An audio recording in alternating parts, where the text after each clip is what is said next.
these schools do not have a building, do not have an official premises, and we should invest in such schools in rural areas. And volunteer and NGOs like the Citizen Foundation. And the last one is that we teach whoever we can teach people working at our home, the maids, or chowkidar, or help other people. And that's all.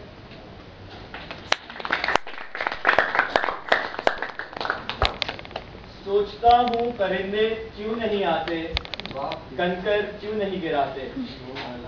देखता हूँ गोली बंदूक उठती है, गोली चलती है, बंदूक चलाने वाले की आवाज आती है, पाकिस्तान जिंदाबाद। गोली जिस्म के आर पार होती है तो मरने वाले की सदा आती है, पाकिस्तान जिंदाबाद। फिर सोचता हूँ परिंदे क्यों नहीं आते, कंकर क्यों नहीं गिराते। जब देखता हूँ कि कातिल भी पाकिस्तानी, मकतूल भी पाकिस्तानी, कातिल का भी वही नारा जो मकतूल का नारा, कातिल का भी वही रब जो मकतूल का रब, तो फिर परिंदे कैसे आए, किसकी मदद को आए, कातिल की या मकतूल की। कंकर किस पे गिराएं, कातिल पे या मकतूल पे। इसीलिए परिंदे नहीं आते, कंकर नहीं गिराते। अब कहाँ ईसारो उखुवत 1947 जैसी, अब कहाँ ईसारो उखुवत 1947 जैसी। अब तो हाल ये है कि पाकिस्तानी को पाकिस्तानी से डर लगता है। Hello and assalamu alaikum everyone. My name is Muhammad Saad and I will be talking about the disunity in Pakistani nation. I will be demonstrating a few cases which would enlighten you guys about how we, the so-called Pakistanis, are responsible for the destruction of our motherland. Pakistan was formed on the basis of unity, faith and discipline. But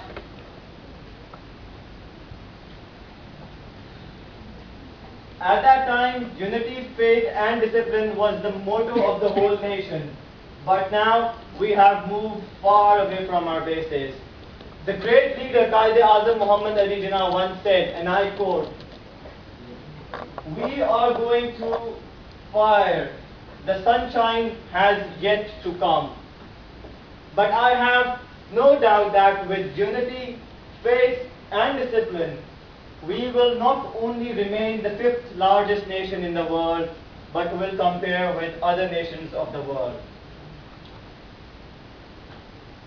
So, guys, who is the destructor? You tell me. Some people would say Americans. Some would say Pakistani politicians, or even some would say Indians. But the fact is we, the Pakistanis, are responsible for the destruction of our motherland. Now,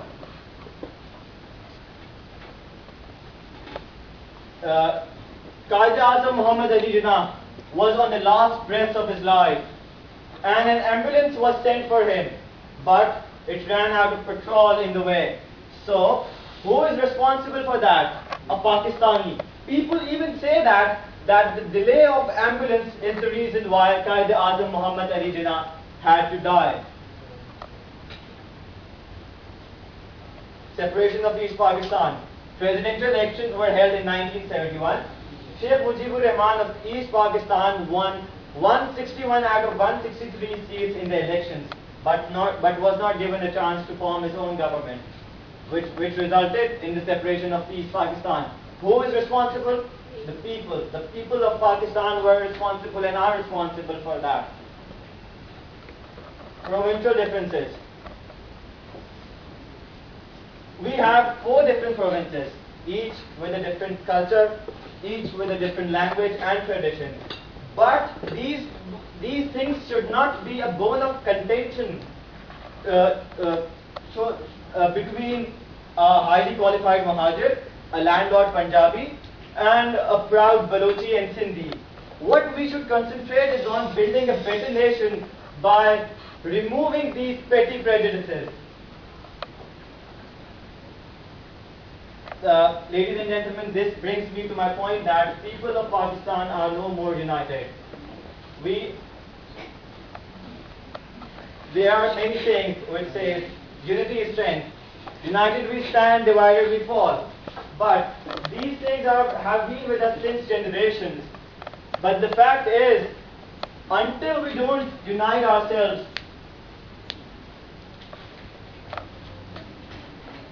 we won't be successful. So we should unite and we should work for the betterment of Pakistan. That would be all. Thank you.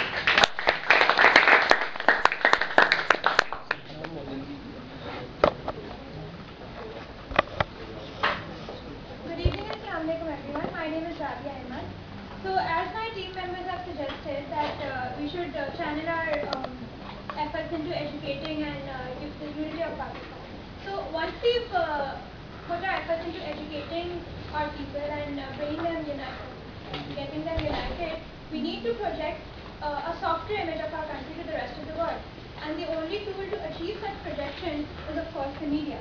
So we know how the media constitute the fourth pillar of the state, but what's really significant is are the effects the media achieve on a subconscious level. Over here I'm talking about the electronic media and the news, the electronic media in general and the news media in particular. So the people in the West seem to have a very naive opinion of people in our part of the world. You have roads in your country, you listen to music, you go to school on a camel. So it's weird because a lot of the information that they pick up, it's from their own, from the Western media, which is where this chain falls, because a lot of the time Western media, when they pick up information from about our part of the world, they use our own news channels, which is where the fault lies. A lot of us will agree that our own channels are faulty because they indulge in irresponsible reporting a lot of times, which is where this misconception arises between people in the West and people in the East because of this transition of news. We're all aware, so we need to fix our own media first. We're all aware with the level of sensationalism in on our news channels. The red ticker tape races all channels 24/7. Messages saying breaking news and civilian deaths flash perpetually on our screen. So no wonder Pakistan, the word Pakistan is automatically associated with violence and terrorism, and we're termed the most dangerous nation in the world. One way to fix that is to report objectively. What is objective reporting, you might ask? It's when we report the facts, the whole facts, and nothing but the facts. So in that way, news remain impartial, and there's no jumping to conclusions or to conspiracy theories, which is what our news media loves to do. Another way to broadcast a favorable image of Pakistan is to focus on the good news. We market ourselves in such a way that we highlight whatever positive things or developments are happening in our country in any facet.